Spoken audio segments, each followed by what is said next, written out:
დღეს საქართველოს მთელ ტერიტორიაზე 4 ოქტომბერს არჩეული საკრებულოების პირველი სხდომა გაიმართა. 64-ვე საკრებულოში აბსოლუტური უმრავლესობა მმართველ პარტიას აქვს. რამდენიმე მუნიციპალიტეტის საკრებულოში კი მხოლოდ ქართული ოცნების დეპუტატები იმუშავებენ. ცესკოს თავმჯდომარის სიტყვით გაიხსნა მერვე მოწვევის საკრებულოს პირველი სხდომა თბილისში. გიორგი კალანდარიშვილმა კიდევ ერთხელ განაცხადა, რომ 2025 წლის მუნიციპალური არჩევნები კონკურენტულ, გამჭვირვალე და მშვიდ გარემოში ჩატარდა. ახალი მოწვევის საკრებულო დაკომპლექტდა 50 წევრით, მათ შორის 25 პროპორციული, 25 მაჟორიტარული საარჩევნო სისტემით არჩეული წარმომადგენლებით. თითოეული მანდატი ძალაში შევიდა შესაბამისი ადმინისტრაციული აქტის ცესკოს ოფიციალურ ვებგვერდზე გამოქვეყნებიდან 2 კვირის თავზე, კერძოდ კი 29 ოქტომბერს, რაც თავის მხრივ ქმნის სამართლებრივ საფუძველს საკრებულოს ახალი მოწვევის პირველი სხდომის ჩასატარებლად.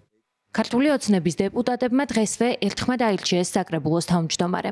დედაქალაქის წარმომადგენლობით ორგანოს კვლავ ზურაბ აბაშიძე უხელმძღვანელებს. იგი 45 ხმით აირჩიეს სამის წინააღმდეგ. მის წინააღმდეგ ხმა უმცირესობაში მყოფმა ოპოზიციონერმა დეპუტატებმა მისცეს. ზურაბ აბაშიძემ თანამდებობაზე არჩევის შემდეგ სიტყვით გამოსვლა მადლობით დაიწყო და თავდაუზოგავად მუშაობის პირობაც დადო. მან თქვა ისიც, რომ წლევანდელი არჩევნებისთვის გაცემულ დაპირებებს მმართველი პარტია აუცილებლად შეასრულებს. ჩვენ გვაქვს გაცემული ძალიან ბევრი დაპირება ჩვენი მოქალაქეებისათვის და სწორედ ეს მომდევნო 4 წელიწადი გვჭირდება იმისათვის, რომ ჩვენის მიმართულებები, ის პროგრამები, ის დაპირებები, რომელიც არაერთი გზის იყო გაცემული, ჩვენ ყველამ ერთად შევასრულოთ და ჩვენ პირნათელი წავდგეთ ჩვენი მოქალაქეების წინაშე. ასევე მინდა ვისარგებლო შემთხვევით და მივესალმო ჩვენი ოპოზიციის წარმომადგენლებს, უსურო მათ წარმატებები საკრებულოში მუშაობაში თავისთავად და მინდა მჯეროდეს და მწამდეს იმისათვის, რომ ჩვენ კონსტრუქციულ რეჟიმში გავაგრძელოთ მუშაობას. ჩვენი კარები ყოველთვის ღია იქნება თქვენთვის. მე საკრებულოს თავმჯდომარე, ყველას თავმჯდომარე ვარ. მინდა იცოდეთ, აქედან გამომდინარე უბრალოდ წინა გამოცდილება სამწუხაროდ არ იყო ესეთი. არა ჩვენი მხრიდან, არამედ ოპოზიციის მხრიდან, რომელმაც პრაქტიკულად ბოლო წლები გაატარა ბოიკოტის რეჟიმში და პრაქტიკულად ჩვენ მათ ვერ ხედავდით აქ. და შესაბამისად შედეგით სახეზია. შედეგით სახეზია ეს ესია, იმიტომ რომ ჩვენ ვართ წარმოდგენილი 45 და საკრებულოს წევრი და ოპოზიცია მხოლოდ 5 წევრია დღეს წარმოდგენილი საკრებულოში. თბილისის საკრებულოში ქართულ ოცნებას 50-დან 45 მანდატი აქვს. დანარჩენი 5 მანდატი კი ოპოზიციაზე გადანაწილდა. 2 მანდატი ლელო ძლიერ საქართველოს ერგო, 2 გირჩს, დარჩენილი 1 კი პარტიას კონსერვატორების საქართველოსთვის. თბილისის საკრებულოში ვერ მოხვდა ყოფილი პრემიერ-მინისტრის გიორგი კახარიას პარტია საქართველოსთვის.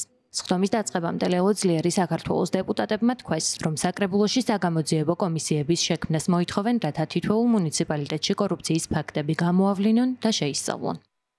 ბოლო პერიოდმა განსაკუთრებით ბოლო თვეებმა ცხადად გვაჩვენა, რომ ქართული ოცნების ხელისუფლება ჩაფლულია კორუფციაში. საქართველო არის ღრმა და ყოვნის მომცველ კორუფციულ პირობებში. პრემიერ-მინისტრი, თავდაცვის მინისტრი, ინფრასტრუქტურის მინისტრი, ციხის უფროსის მოადგილე, მათი ახლობლები, მათთან დაკავშირებული პირები, ზოგი უკვე საპატიმროშია, ზოგი ელოდება განაჩენს, ზოგმაც გაურკვეველ ვითარებაში თვითმკვლელობას სცადა. კორუფციასთან ბრძოლის გზაზე აუცილებელია 57 მუნიციპალიტეტშივე შეიქმნა სამუშაო ჯგუფები, შეიქმნას საგამოძიებო კომისიები და გამოვლენილი იქნას კორუმპირებული ფაქტები. საქართველოში თვითმმართველობის არჩევნები 4 ოქტომბერს ჩატარდა.